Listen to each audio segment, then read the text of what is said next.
What's up, guys? Mason the Brock Henderson here, and this is Agents of S.H.I.E.L.D. Season 4, Episode 11. Wake up! Just wake up, Melinda. Please. Please. Wake up! So, yeah, it's a really good episode. I mean, really good episode. I mean, really good episode. So many moving parts going on, and at times it gets a little bit complicated to follow, but by the end of the episode, you know exactly what happened. You've seen every step. And honestly, I love the fact that they started off, okay, so let's go back in time. Let's see exactly what led to the moment where, okay, they need to take Melinda in and they've captured her, and so now, you know, they're using her LMD. And then we see the moment where she breaks free of the program, and I will say that is the one thing about this episode that was a little bit underwhelming is the entire May fight scene. I will admit it did surprise me a little bit by one part, but for most of the fight scene, she's sitting there, she's fighting Ada, and she's trying to escape, and I'm just like, I know this is all just programmed. We said in the last episode, Radcliffe was saying she needs to fight. She can't stay calm. She can't be at a relaxing spa. That's not what she wants. And so he said he was going to make her fight. And so seeing this, I'm like, this is all part of the program. She's not actually escaping.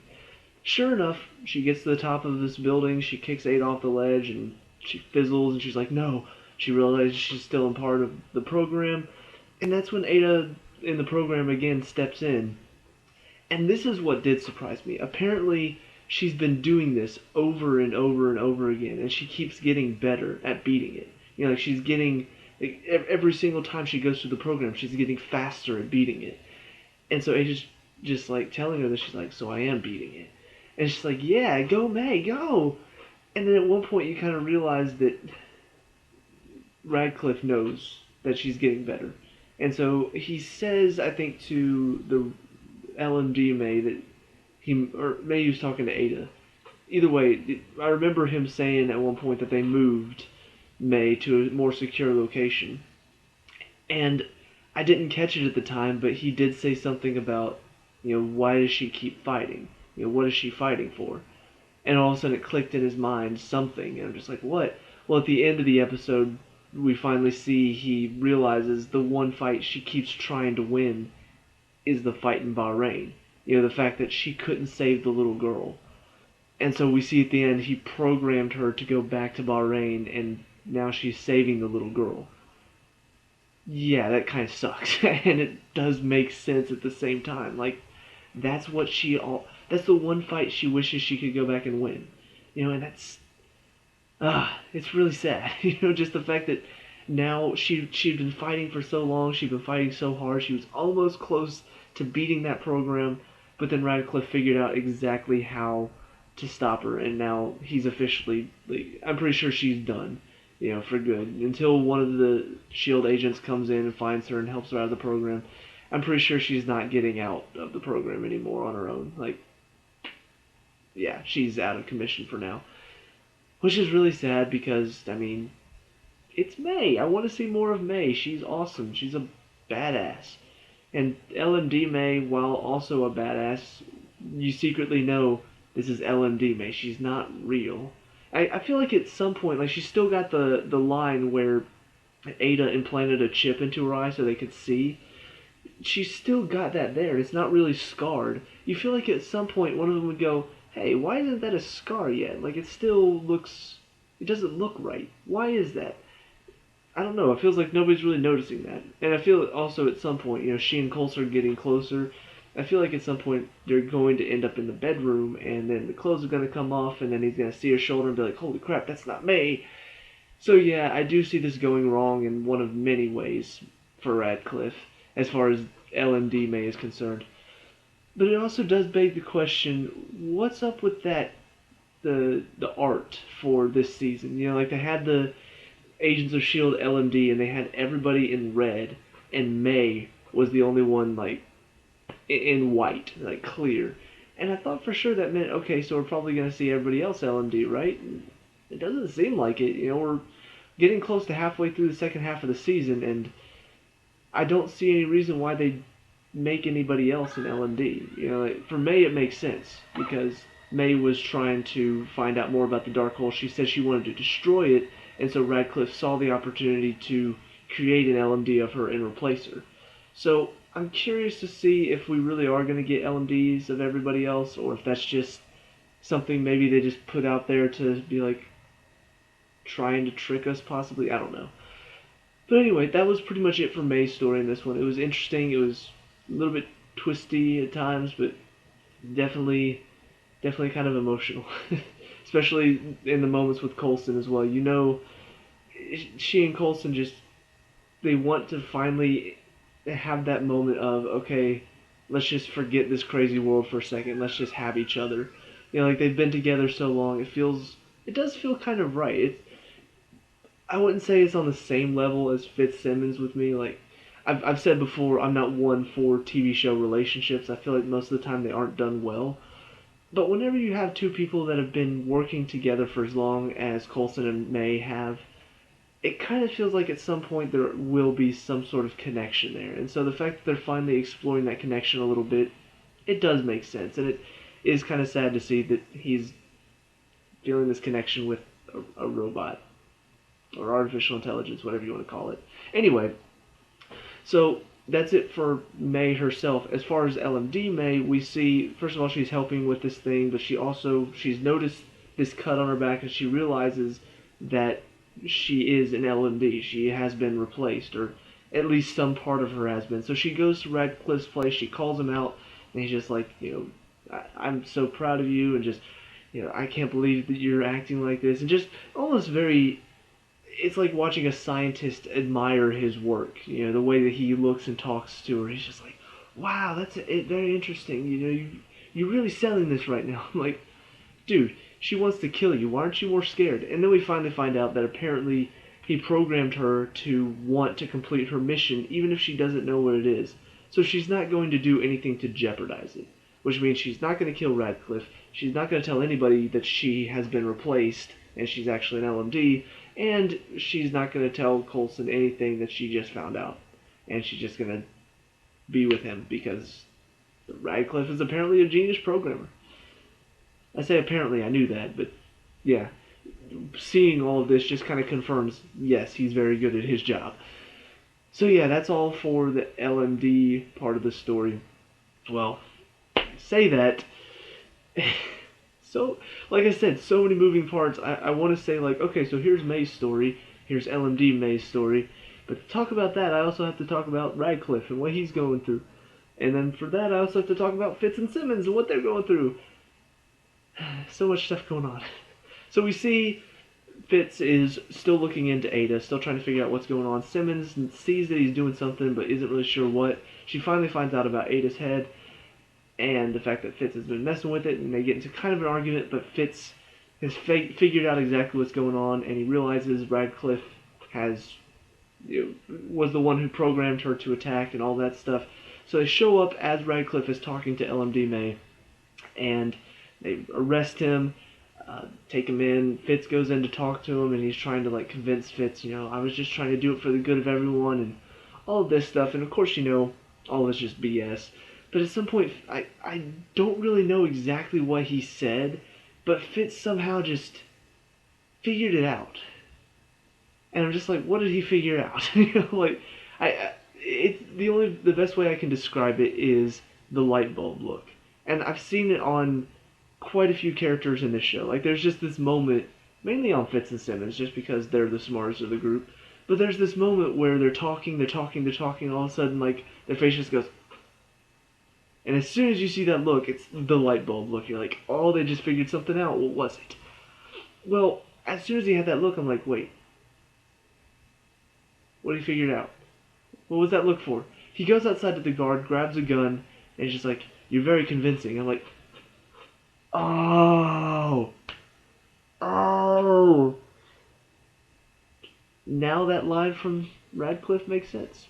And like I said, to talk about this story, you also have to talk about some of Radcliffe's stuff. There's a moment where Radcliffe is talking to Ada, and he mentions that they have a backup android, or I don't know if you call it an android, but a backup if needed. And as soon as Fitz says you're very convincing, I'm like, of course, this is the backup android. Sure enough, Fitz shoots it in the head. It just thinks off and then causes some sort of short circuitry. And so he just starts repeating the same line before ultimately shutting down. And so, yeah, that's pretty much it for the LMD. Psych, just kidding. It's not over yet. Just when you think, okay, there can't possibly be any more about this, we see somebody holding a tablet looking at what the fake Radcliffe was seeing. Pans back, it's Senator Nadir. And she turns and starts talking to, of course, Radcliffe, who's apparently turned to her to work for her. Who knows why? I don't know what's going on anymore.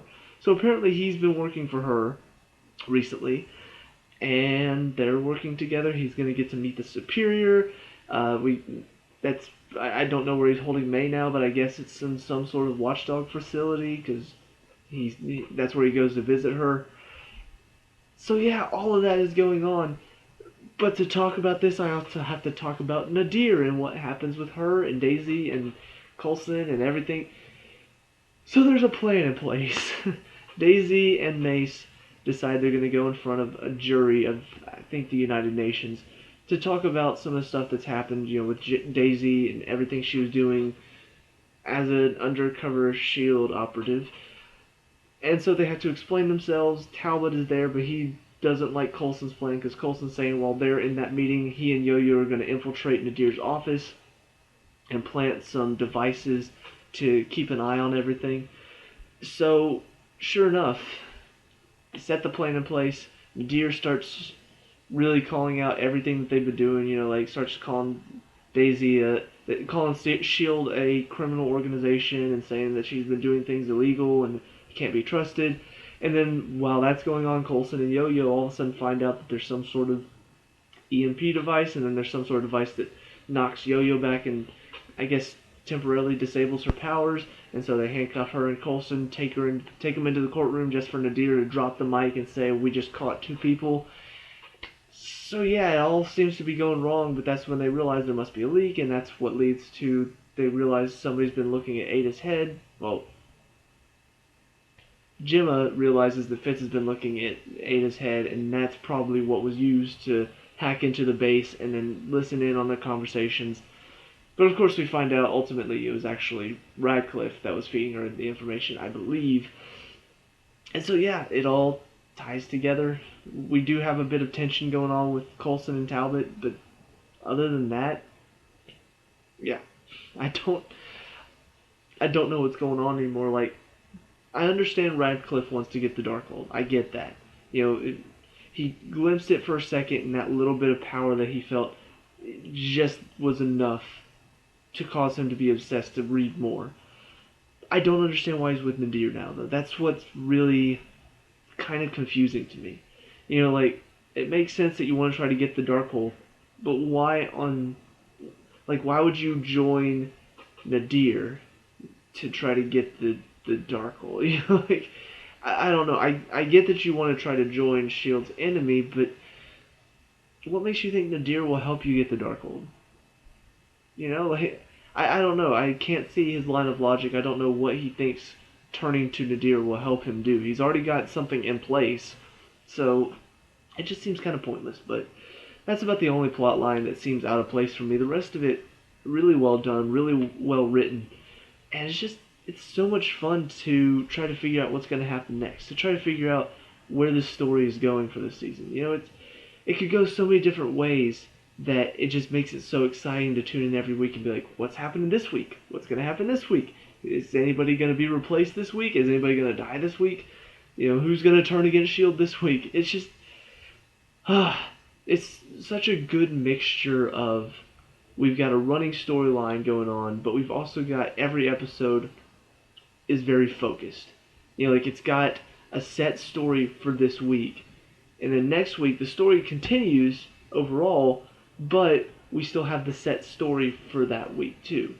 So they just do such a good job of really telling a very compelling and very intriguing story that gets me roped in, and just week after week I want to tune in. I want to find out what's going to happen next. And so with that, I will finish up talking about the One storyline that kind of doesn't contribute, I think.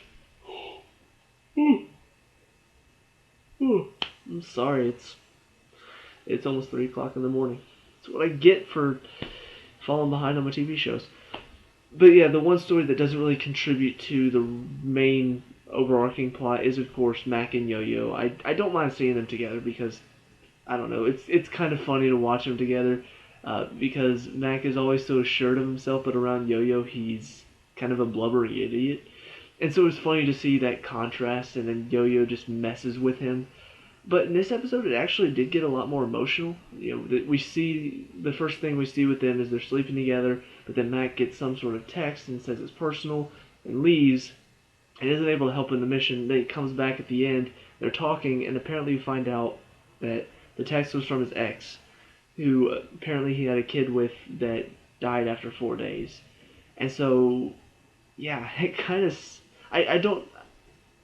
I feel like it was an attempt to sort of build not just their relationship, but also build a bit more on Mac, who we don't really know a whole lot about aside from his brother, and the fact that he has a shotgun axe, which, in my opinion, is all you need to know. Shotgun axe, badass. But I don't know. It seemed kind of out of place, and it seemed like a kind of contrived way to be like, oh, emotional stuff between Mac and Yo-Yo because their relationship is happening, so we got to talk about it, right? And while I don't, like I said, I don't mind seeing them together. I don't feel it's necessary to try to expand upon the relationship. However, as I'm saying that, it's like watching this, and then you go watch some of the CW shows, like the DC CW shows, like Arrow, The Flash, all of those. You really look at those and look at the relationships in those shows. It's front and center. It's like this is the most important thing. Like, guys, look, next week, what's gonna happen? Are they gonna get together or not? Is that gonna happen? Are they gonna? Is We're intentionally focusing on this for over half an episode at times because we want to know: are they gonna get together? Are they? The action, screw the action. Are they gonna get together? So going from that to this, where it's like we have one scene with them that probably lasted about a minute and a half, and then we have a scene at the end where all of that gets explained in about 2.5, maybe 3 minutes. It's not bad at all. Going from 15 minutes to 4 most, I don't mind. So, yeah, it doesn't contribute as much. Yeah, it's kind of a contrived way to sort of expand upon the relationship. But you know what? It could be worse, because I've seen worse. So, those are my thoughts on the episode as a whole. Any my theories going forward, obviously, like I said, I expected them to have LMDs of everybody just because of that fan art, not fan art, the concept art for LMD on the Facebook page. So they still might be doing that. We still might have a moment where slowly, like, they get picked off one by one and replaced with an LMD. And so, at one point it's finally down to, like, I guess it would be pretty cool to see Daisy and Coulson, like, those are the only two left facing off against the rest of S.H.I.E.L.D. that's been replaced by LMDs. But going forward, I'm still interested to find out who the superior is. I still want to say it's Agent Blake just because he's somebody who has good knowledge of S.H.I.E.L.D. and at least what type of protocols they have in place, even if they have changed a bit. There's still certain things that they know S.H.I.E.L.D. is going to do. I think Agent Blake is the perfect example for that. And on top of that, we saw last season he kind of does hate S.H.I.E.L.D. And I'm guessing he probably hates Inhumans too, so it would make sense. But I'll be interested to see what his plan is, what exactly he's doing with Nadir and with the Watchdogs. And of course, the biggest question of all, is he still in a wheelchair? Important questions. Very, very important questions. No, but it will be, I guess, interesting to see how much of this LMD technology they decide to use against S.H.I.E.L.D. And of course, going forward, who's going to end up being the bad guy this season? Is it just going to be the superior of the Watchdogs, Nadir, Radcliffe? Is it just going to be that, or something else going to come along and kind of poke its head up and be like, oh, hey, we're causing issues too? And how's all of this going to play into the Marvel movies coming out? what's going to happen is going to cause things to happen there. I mean, so much going on in the Marvel Universe. I love the fact that it's all just sort of tied together. So, yeah, all in all, good episode. Really looking forward to the rest of the season. So let me know what you guys think down in the comment section below. What did you like and dislike about this episode? Let me know. We can talk about and discuss all that good stuff. Leave a like and subscribe for future Agents of S.H.I.E.L.D. reviews, and I'll see you at the next one. Peace out.